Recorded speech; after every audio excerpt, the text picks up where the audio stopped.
अस्सलाम वालेकुम। जैसा कि आप सबको मालूम है, आज बैरिस्टर असदुद्दीन ओवैसी साहब के काफ़िले पर जो हमला हुआ है, जिस तरीके से उनके ऊपर 7-8 राउंड फायरिंग की गई है।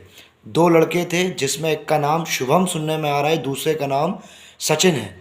सचिन दादरी का रहने वाला है, जिसकी प्रोफाइल निकल चुकी है, जो पिछले कई सालों से बीजेपी के लिए काम कर रहा है, बीजेपी की पोस्ट डालता है, बीजेपी के नेताओं के साथ रहता है।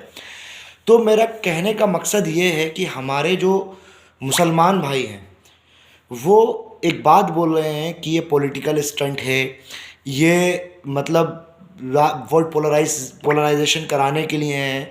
तो मैं उन भाइयों से इतना कहना चाहूँगा कि भले ही आप ओवैसी साहब को पॉलिटिकल सपोर्ट नहीं करते हों, लेकिन आपको उनका कम से कम मोरल सपोर्ट करना चाहिए। जो इंसान आज अपनी जान से बस जैसे तैसे बचा हो, जिसके साथ लाखों लोगों की, करोड़ों लोगों की दुआएं हैं, वो आज इतने बड़े हमले से, इतनी पास से गोलीबारी से बचा हो, उसके बाद लोग हमारे बीच के हमारे भाई इस तरीके की बातें करते हैं, तो बड़ा दर्द होता है और बड़ी शर्मिंदगी होती है। आप पॉलिटिकल सपोर्ट सदर साहब को मत कीजिए, लेकिन कम से कम उनको ऐसे ट्रोल ना कीजिए। ये इसलिए मैं कह रहा हूँ, मुझे तकलीफ़ हो रही है ये सब देखकर कि जो इंसान आज बाल बाल बचा। ठीक है, चलिए मान लीजिए, आपके हिसाब से मान लीजिए अगर ये पॉलिटिकल स्टंट था, तो मैं उनसे सवाल करना चाहूँगा कि जो शाहीन बाग में गोली चलाई गई, जो जामिया में गोली चलाई गई, क्या वो भी पॉलिटिकल स्टंट था? मेरे भाई, ये आरएसएस की जो सोच है, ये आप लोगों के ख़िलाफ़ है। ये इनकी गोली नहीं देखती है कि कौन है, ये नहीं देखते, लेकिन आपको इस तरीके से उनका इस वक्त मुश्किल वक्त में साथ देने की बजाय आप उन पर इस तरीके के इल्ज़ामात लगाकर उनके हौसले को तोड़ने का काम कर रहे हैं। अल्हम्दुलिल्लाह उनका हौसला तारीफ़ के लायक है।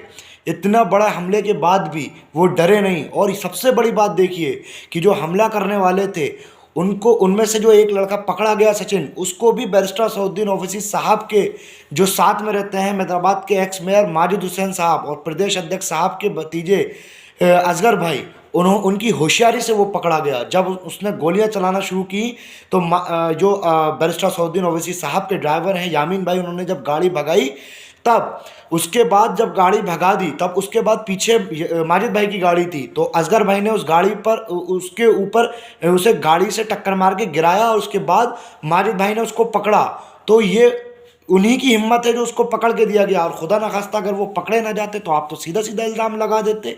वो तो अल्लाह का बहुत बड़ा करम है कि पहले तो बैरिस्टर असदुद्दीन ओवैसी साहब महफूज हैं, उनको कोई नुकसान नहीं हुआ, किसी को भी कोई नुकसान नहीं हुआ उस हमले में।